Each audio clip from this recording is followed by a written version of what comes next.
skip it. See it or skip it. See it or skip it. Welcome to a new See It or Skip It, where we're going to be talking about Father's Day films, How to Train Your Dragon, the live action, plus maybe a rom-com or two and a couple documentaries. I'm your host, Patrick Beatty, and I am joined with Kent Dunn and Richard Bonaducci. How's it going, gentlemen? Good. How are you, Patrick? Well, happy Father's Day first for you, Kent. Yeah, thank you very much. But I can't wait to talk about How to Train Your Dragon. Strangely, I think this is DreamWorks' way of teaching Disney a lesson when it comes to live-action remakes, actually. Well, they've got plenty of lessons that they could learn from that. They do. Indeed. Yeah. Richard, what do you have for us? I think someone's teaching Stephen King as well how to actually adapt one of his, well, at least a short story. Sure. I have not good liked one, a whole then. lot of the adaptations of Stephen King's It works, makes sense. and this is one of them that I do. Okay. Well, hey, it might be really good. With that being said, Stranger things have happened. oh no. I mean, close not enough. exactly. Close enough. Cujo. Let's move into the next film, How to Train Your Dragon. Now, this is an animated trilogy. When was it? 10 years ago that Yeah, this came started out? in 2010 to 2019, actually. What do you think of the original animated? Are you both fans? Masterpieces. Huge fan Yeah. of the trilogy as well Yeah. as the first. Now, what's the lesson to learn with this? Ken, tell us about this. Well, here's the thing. Disney has been trying this since, what, Jungle Book back in the day? I mean, what is that, 15 years now? And they've had some successes, obviously financial, and then some flops. And they just haven't really nailed it. They try to change the story or adapt a story directly, and the soul is never quite there. Maybe with the exception of Cinderella, in my opinion. And so I think we all kind of sat there and went, DreamWorks, what are you doing? Why? Why do we need How to Train Your Dragon? We already have something amazing. Don't mess with it. And obviously it's for money. It's not just for Right. money. They've got a dark universe, a whole Universal theme park opening up where you can travel the Burke, and you can ride dragons, you can do all of the Yeah. things, Well- be a Viking, and why not see that live action be put Let's there? keep it relevant, And right? Yeah, exactly. There's also something to say about once it's gone past a decade, there is a little bit of a gap between people that had no idea about this animation. New audience. Didn't even want to watch the animated. Maybe they've got some biases with that. But Richard, do you think this ends up meeting to the high quality that those original films were? Well, I was kind of worried going in, actually, because I liked it so much, and Yes. I'm sitting here going, why do we need this? And please don't change it too much. Yeah. I thought they might a little bit. And actually, I think it's there. I actually think the live action parts bring a whole new level of emotionality to it that maybe the animation couldn't, in a way. That's but interesting. what is funny is this live, what do we have, live action dragons? Yeah. No. I wish, because Toothless is adorable. All played And by done Andy very Serkis well. in motion capture. And done very well. Yes, absolutely. Yeah, I am happy to report that the dragons look great. Yep. And they look like what they looked like in the animated. Yeah. Like they brought those things to life. Really. I'm really sorry to say, and I went into this movie like, I'm going to hate this So whole did I. thing. And then the soundtrack starts, and I'm like, oh, it's the same soundtrack.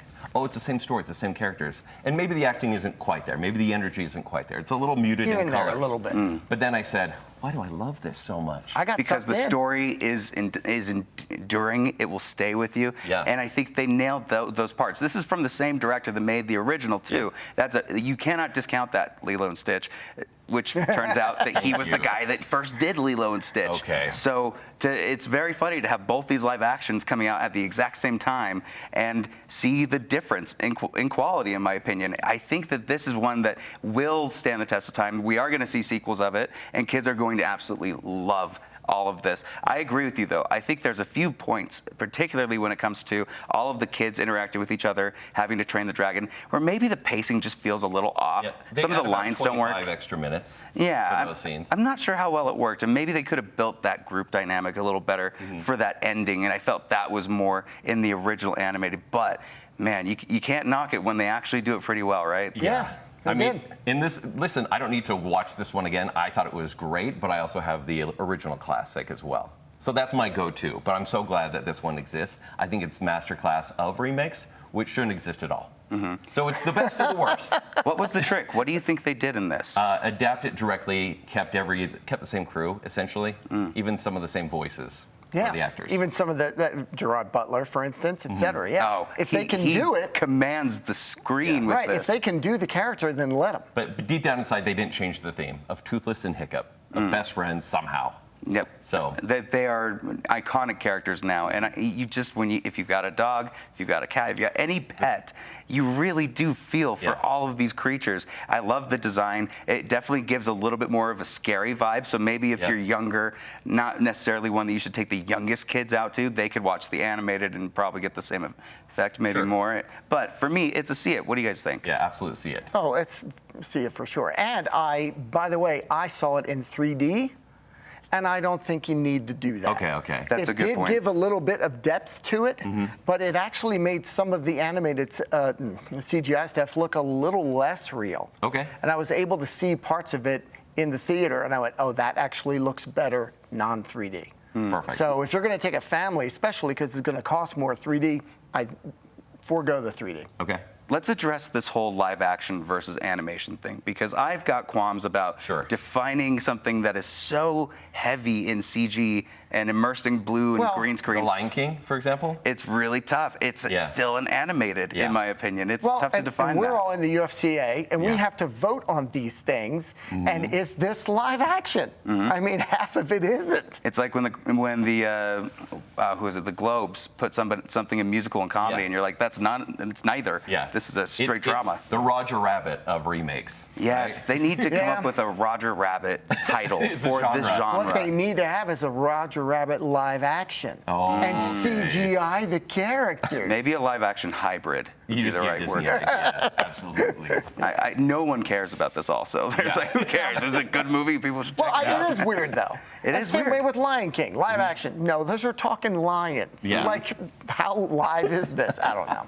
It's a question that I would like to know what people think. So leave a comment down below. Tell us what you think about these live action remakes, and if you think that they could be done well so that they can keep going. I hope maybe we see something that breaks the mold and becomes even better than the original. Are we going to see this trilogy then? Absolutely. Live I'm in. action? Listen, if it makes the money, absolutely. Probably. Even without the money, I'm in for number 2. But are we ready for Shrek live action?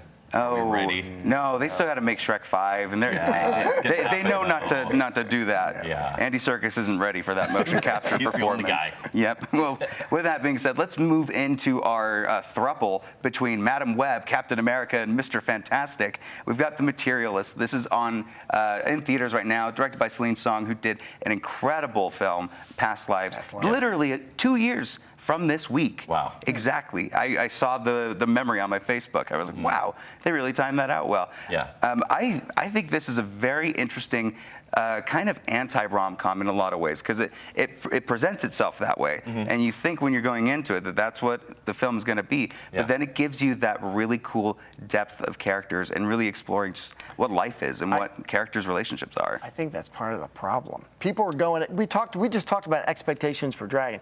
I think people are going in with rom-com, and it's really a drom-com. It's a dramedy. There are humorous parts. Rom-dramedy. Rom-dramedy, yeah. I don't know. It's not that funny. The humor is only there when they're having interviews. For example, Dakota Johnson plays a matchmaker in the movie, and so she interviews people based on their checklist and their pickiness, and that's the only really funny part of this whole movie. But if you look at the poster, this is not a love triangle movie. This is just a introspective movie about relationships, possibly. And I think it's done so well by this director. And Chris Evans, man, can we get him some more roles like this? Yeah, he has the worst agent. It's not Patrick, I disagree.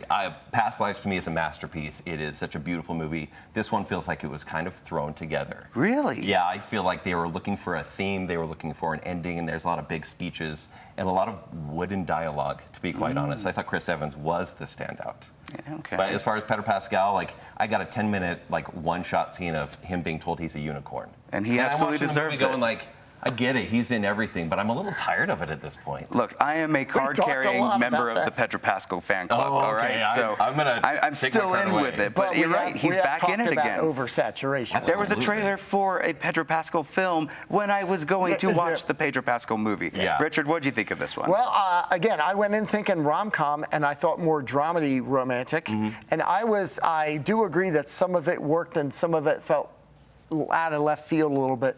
I liked it. But listening to the critics on the way out, boy, it split them down the middle. Some people hated it. Some people thought it was great. I liked it. I think it's a see it.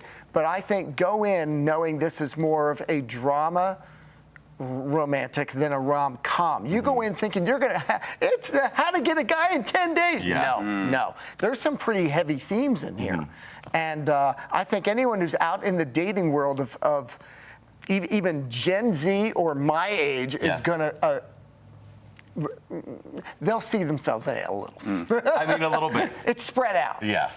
But there's this dynamic that is pretty typical in most rom-coms, where you've got the wealthy guy, the new thing, and you've got the past love. Yeah. And that dynamic is explored in a very unique way that I don't think many rom-coms do. So that makes it a see it for me. But I do agree, only in the sense of there's one performance with Dakota Johnson that, to me, she's the only one that felt a little out of place in this, where I don't think she's necessarily a bad actress. I know that is very much up for discussion with critics, but in this, it just felt like this was not the role suited for her. It's already a deadpan delivery from her, and so, the script doesn't do her any favors with that either. She's meant to play a colder character. I'm like, yeah, I already see you that way. I wanted to, I wanted her to see more, go into her trauma a little bit, or maybe reasoning as to why she is the way she is. But it didn't really go there for me. So I'm going to say skip it. And when she walks into Pascal's house, and it's gorgeous and money and this and that, I can't help but see some of the other movies she's been in, where she is introduced to the rich guy who swoops her out of her life. And I have no idea what you're talking about. There's a lot of that. And also, $80,000 salary in New York City. I'm sorry, this movie is completely unrelated. Yeah, when she said $80,000, I went, and you're living that way? Yeah, no, you're not. It's tough even in Utah for that. Yeah. All right, well then it's 2 see it's and it's a skip it. Yeah, I'm so sorry. No, it's okay. Stand by your stuff. Yeah, I stand by it. All right. Let us know what you guys think, and if you want to see more Dakota Johnson-led rom-com Well, if you want to see a whole lot more Dakota Johnson, watch the other one. Wait, what? Okay, let's move in to The Life of Chuck. Maybe a little bit more positive, uplifting thing from Stephen King. Yes. Yeah. Short story by Stephen King. Make it make sense, Richard. Well, I saw it a couple weeks ago, and I think it's something to check out. It's a see it from me, just to not bury the lead. But it is, I don't want to give it away, but I think it's a very good adaptation. It is presented backwards. It's 3 acts, and it's 3, 2, 1. Okay. And the first act is a little somber. It's a lot somber, actually. And if you think that's what you're in for, you're not. The second one is almost joy. And the first one, what it ends with, is a little more realistic mixture of both. This feels very much like you're going into lots of concepts, lots of ideas. There are. It's big. Is it too much for general audiences? Maybe. Okay. I have but a it's made for feeling- us, maybe. Maybe. Whoa. Okay. Whoa. What are you saying about general audiences Weird. there? We're a little weird. Yeah, We're weird. We're a little We're kind of snooty. We're Yes. weird, but we can all be a little weird. Yeah. That's what started it. I think if people like Stephen King, they will go and enjoy it because there are a lot of Kingisms in there. Okay. I mean, there's still some ghosts in it. Somehow sandwiched See, in there. that was my concern. It's like, if this is going so far and away from what Stephen King has ever done, is this even going to feel like it's a connected DNA to it? Would you have known it was Stephen King? No. That's There's what's still interesting. an apocalypse in it. What? But it's still. See, well, there's Michael Bay, is what I would think, instead of that. You might. It's really good, and something I mentioned in the other show. We can move on because I know we already talked about it. But they show an apocalyptic view of the world without all of the Michael Bay stuff, without all of the buildings collapsing, and it's a slow roll as to how you think it would probably happen, and it's devastating. There's hardly any explosions or anything like that. It's just things are slowly taken away from you. The internet, I need to see this. power, this, Already. that, slowly, and that relates to what is in the third act. Richard, who is this for? Like, if you're going out on the weekend, who would you recommend this to? Wow, not a first date. I think someone who like, let's go see a good movie, like something they want to talk about, because it is going to get people talking afterwards. It's not one of those where Phoenician Scheme, we saw it together, and we both went, well, all right, next. It didn't move you at all. This is very moving. Okay, well, that's a see Yeah, it. can't wait. This is a double see it because we got to see it last week too. Double see. It's out in theaters now. Anybody can go and check this out, and I strongly recommend it too. Yep. I got to see it this weekend, so I can't wait to report back with And it's everybody got else. Loki in it. And it's got Loki and Luke Skywalker. Where do you go wrong with Luke Skywalker? I know. And you got the kid from Room, Jacob know. Tremblay, adult Tremblay now. Exactly. It was Madam Web, and I but like now that we it's don't need Loki and actors' names anymore. It's just what movies Don't have even they need been them. in? It helps me, that's really for does, sure. yeah. Luke and Loki. Luke and Loki. You're ready to go. Oh man. Well, with that said, that's everything that's out in theaters right now. So if you want to stay on the couch and check out something else, we have a few options. The first one is on HBO Max, The Mortician. Now, this is a documentary about a Mortician. well, funny enough, I didn't mean to. Yeah. Sorry, didn't mean to bury the lead. Oh, Yeah. dead on with that. Anyway, So this what's is the dirt on the mortician? well, what's crazy about this? It's one of those things where you think some incident happened, and then they start to reveal that there was a lot more under the scene, and they give you this premise at the beginning, but then they start unraveling it more and more. This mortician in the community was kind of seen as one of the best in the area, and I believe it's in San Bernardino. At one point, the whole place just went up in flames, the entire place. Wow. Come to find out, he's still not done with his business, and he's still continuing it even though the building doesn't exist. So what is he doing? And it talks a lot about cremation. If you choose to leave the world like that, maybe you got mixed in with a few other people. Oh. Maybe it was pre-done for him. Yep, and those kind of things, like, it is shocking. It's a 3-part series. The first 2 came out now. You watch it on Max, but this weekend, the 3rd one comes out. And I love these documentaries that are so, like, in depth of just this crazy situation. Yeah. Like, you could only look at it as a news article, Sure. but they make so much out of it. And interesting slices of life, you know, Yeah. stuff you might not have thought about. And whoa, Never. take a look at that. There's a story there. Well, and this is a career that you don't really want to learn about, right? You're not like, can't wait till, unless you're wanting to be a mortician. No Yeah. one's like, so tell me about your job. And I think people think they know what it is. Yeah. You know what I mean? It's this. No, it's that. If you watch Bernie, that's about as all I know. Exactly. Right? But otherwise, I do think that's definitely one that people could check out. Also, on Netflix, there's 2 things that I think people should see. First is Straw. This is Tyler Perry, directed, written, produced. He's got this billion-dollar studio down in Atlanta, Georgia, starring Taraji P. Henson. Yeah. This is a tough watch. Yeah. What would you say? This one is essentially one bad day. Taraji P. Henson becomes the Joker, essentially. You're watching this one going, how could this day get any worse for her? It's one bad thing after another, and you just grieve for what this single mother has to deal with, even leading to an altercation with a gun, and then walking into a bank with said gun, and everything that revolves around that, to the point it kind of becomes, you know, kind of a falling down. But it's a falling down that should have been maybe 45 minutes tops for me. This one has an hour of filler because they're trying to figure out where to go with the story. And while the performances are great, and Sinbad shows up in this movie, like, it's just kind of... See, you had me at Taraji and you lost me at Sinbad. Okay, no, Oh, wow. I think it's refreshing. Tyler Perry knows how to get really good actors together, but then he just kind of lost focus with this one. So good acting, but by the end it meanders and then adds a twist that may be a spoiler to kind of keep you going, oh, I never thought about that. We didn't need to. I agree with the twist. I think that, I don't know, Tyler Perry doesn't really do a lot of, like, this type of Sure. suspense. Yeah. And it's very interesting to see him center on that. Taraji P. Henson, I think she's an incredible actress. And she still gives a top-tier A-list Absolutely. performance, and she's going to be in so many other roles. I'm not sure this is entirely what I could watch over on the weekend. With these kind of watches, you got to go in mentally prepared for it. And I don't know if it's something that we could do on just a typical Saturday No, night. it's sadcore. You watch this like, I want to be depressed, and you are. But you also want to, I don't know, you also want to get some message out of it. It Yeah. almost feels like it's award season a little, where it's Yeah. like, how many more of these depressing movies are we going to watch? But Right. he builds a little bit of suspense. I cared about her throughout the entire too. thing, and that's what matters a lot.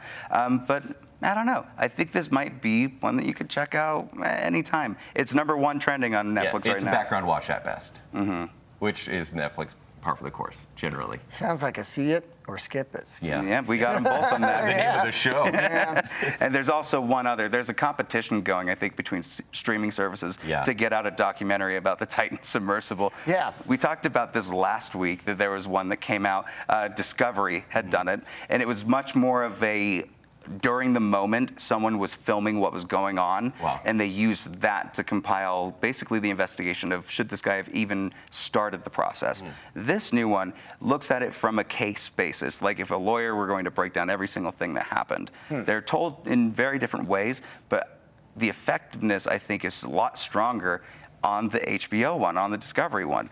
This, I think, does a lot of the legwork at the beginning with building this guy who thinks he's above everything. I can make this aluminum submersible, and nothing bad is going With to the happen. PlayStation even controller. though you hear popping inside of it, they're all the way down, and he's like, nothing. Don't worry about it. I would be concerned at aluminum. I know. Yeah.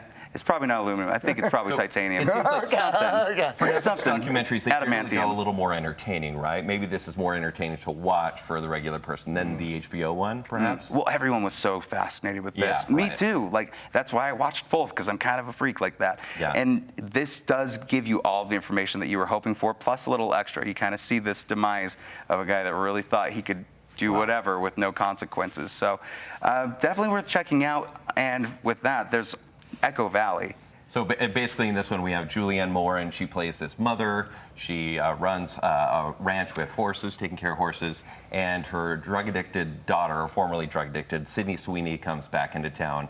And they try to reconcile. This is billed as a thriller. I'm not sure why, essentially. She comes back in town and things get very violent. Drugs come back into play. And then you have Domhnall Gleeson showing up to kind of replace Sydney Sweeney, who they kind of take turns in this movie a little bit. He's a full-blown villain in this. He's a villain, but there's unnecessary drama that tries to find a plot. Oh, I disagree. So Okay. the first half of this, I was getting a little bored because I was like, what are we in for? Another one of these, please, I need Family some dramas. money. I'm strung out, I need help. And oh, I can't help you again. You got to go to rehab. We've seen that so many times. But when that twist happens and when it's like, uh-oh, there may be some bodies buried somewhere. Yeah. And Julianne Moore is now kind of tasked with, how much of a good mom do I want to be in this situation? Maybe I want to be an accomplice to some murders to help protect my daughter. Like you do. Yeah, who really, man, Sydney Sweeney's character does not like Julianne Moore's character. No. And that's the thing that bothered me, because this poor mom is doing everything she can to keep her daughter out of trouble, and it just never really given resolves. her 1,000 chances, right? But then Domhnall Gleeson, this is probably the most hateable, in a good way, that he's ever been in a movie. It's a very good performance, and it's a little trashy, but at the same time, you're like, I hate this guy so much. And he did it right. Yeah, he did it really well. did. But I just think by the end, for me, it just kind of got lost in the sauce, and I was like, that's an ending, I suppose. It gives me a pure fear that I've always had of small town crimes. Sure. Where there's just one redneck Ozark dude type that crime, owns the right? whole kind of and you never know. And you're parked in the middle of nowhere. You just got a farm and your house, and then suddenly someone's just going to cause trouble for you. How do you handle that? It's very suspenseful. We got in to keep that you in the sense. city then, I think. Yeah. Well, I'm from Rollins, Wyoming, so that was pretty much okay. enough for me. Yeah. PTSD. Yeah, but that being said, I do think this is a see it. But the same caution for anybody that wanted to watch Straw, this is going to be a little bit of a tough watch until it gets into the mystery. Yeah, I'm gonna give it a slight skip it. Once again, background watch, and it's hard to give a total skip it to a streaming movie, but I don't really feel like it was worth my 2 hours. Okay, well, that is a lot of things that you could potentially watch, but we've just got one more thing. Or not. Because we had to talk about Father's Day. Right off the bat, happy Father's Day, Dad. Indeed. Let's talk about some of the Father's Day that people need to see and what you would be watching on Father's Day. Richard, let's start with you. We talked privately about, do we do a new thing or an old thing? Yeah. I'm going to do a little bit of both. If something newer that you can watch with a kid, because I think dads end up watching a lot of movies with kids, and maybe they want to watch one on their own. You know it, they're going to watch The Gentleman or something like that when they're on their own. Yeah. But if you can want to watch something with kids, I think Mitchell's versus the Machines was a really cool movie that kind of got overlooked, but it was good.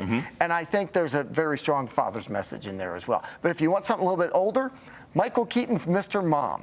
Oh, okay. I think would be great and a lot of fun. Why was I thinking you were going to say Mr. Mom? For some reason, that went in my head when you started going. That's amazing. It's 220, 221. Whatever. Michael Keaton. Yeah. Well, in that case, what do you have? Generally, I think war movies when I think dad movies. Exactly. But then I think, sometimes dads want to just watch that on their own on a Saturday afternoon. And so I'm like, what's a recent one maybe in the past 10 years? And it's Ford v Ferrari. Oh, man, we got the same picks on that. Oh, really? Yeah, vroom, vroom, man. I think we like cars a lot. And I think I'm kind of inspired by F1, which is coming out in just a few weeks. And, I think dads, it's a go-to movie. It's a good movie the whole family can enjoy, and it teaches you a little bit.